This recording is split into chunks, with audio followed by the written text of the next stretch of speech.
और microfilaria test करने के लिए हम लोग सीखेंगे। और जैसे मलेरिया टेस्ट आप लोग जो करते हैं उसमें बस किट लाया, उसमें ब्लड सैंपल डालें, बफर डाल दिए, रिजल्ट आपका 15 मिनट में आ गया, ऐसा बिल्कुल भी नहीं है।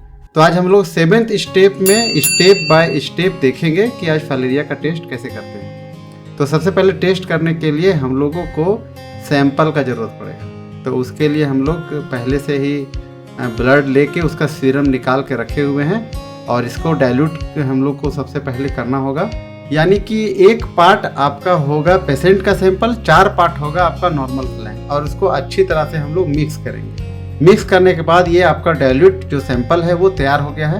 ये एंटीबॉडी टेस्ट है। एंटीबॉडी टेस्ट मतलब आप पॉजिटिव अगर हैं और बॉडी उसके उस आपका पैरासाइट के अगेंस्ट में एंटीबॉडी अगर बनाया है तो इसमें आपको है सो पता चल जाएगा। इसमें आप दिन में टेस्ट कीजिए, रात में टेस्ट कीजिए, कोई मैटर नहीं रखता। आप कभी भी पेशेंट का टेस्ट कर सकते हैं इसमें।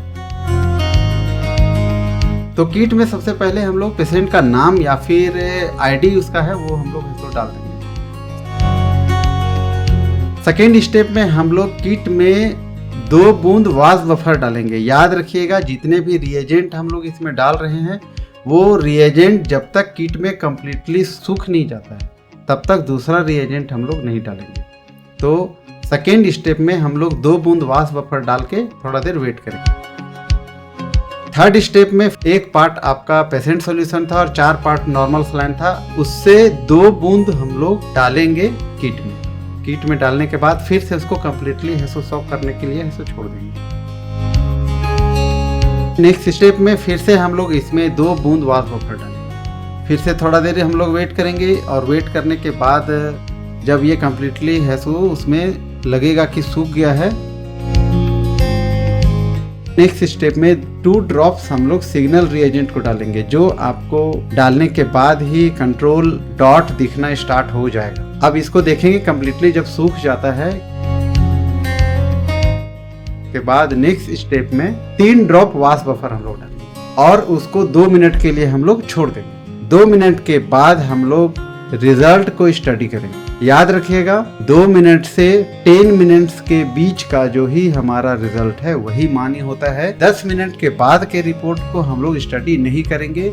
हो सकता है 10 मिनट के बाद का रिपोर्ट फॉल्स पॉजिटिव या फॉल्स नेगेटिव दे सकता है। तो चलिए हम लोग अब देखते हैं कि रिपोर्ट इसका हम लोग देखते कैसे।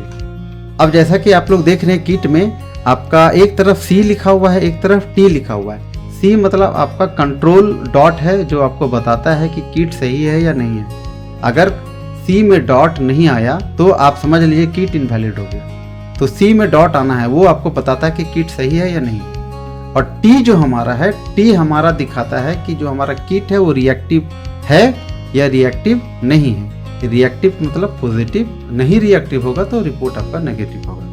तो अब हम लोग देखेंगे कि अगर 2 डॉट है उसमें पिंक कलर का तो पेशेंट पॉजिटिव होगा। अब अगर सिर्फ C में डॉट है, T में डॉट नहीं है तो आपका वो पेशेंट नेगेटिव है। और अगर C में डॉट नहीं आया और T में डॉट आ गया तो आपका किट इनवैलिड हो गया। अगर आपका एक भी डॉट नहीं आया तो भी किट आपका इनवैलिड हो गया। एक बात मैं आप लोग को जरूर कहूंगा कि इस टेस्ट से हम लोग कंप्लीटली ये नहीं कह सकते हैं कि किसी को फाइलेरिया है या फाइलेरिया नहीं है। इसके लिए सही डायग्नोसिस का भी बहुत ज़रूरी है। अगर आपका सैंपल है रिपीटेड, आपका फ्रीज थॉ हुआ है तो भी आपका रिपोर्ट है सो नेगेटिव का पॉजिटिव, पॉजिटिव का नेगेटिव हो सकता है। तो कुछ लिमिटेशन भी है इस किट का। किट के रिपोर्ट के बाद कंप्लीटली उसको डायग्नोसिस भी जरूरी है। तो आप अपने फिजिशियन से उसको डायग्नोसिस भी करवा ले। तो चैनल को सब्सक्राइब कीजिए, लाइक कीजिए, शेयर कीजिए और मिलते हैं फिर से नए वीडियो में। तब तक आप स्वस्थ रहे, मस्त रहे। जोहार, नमस्कार।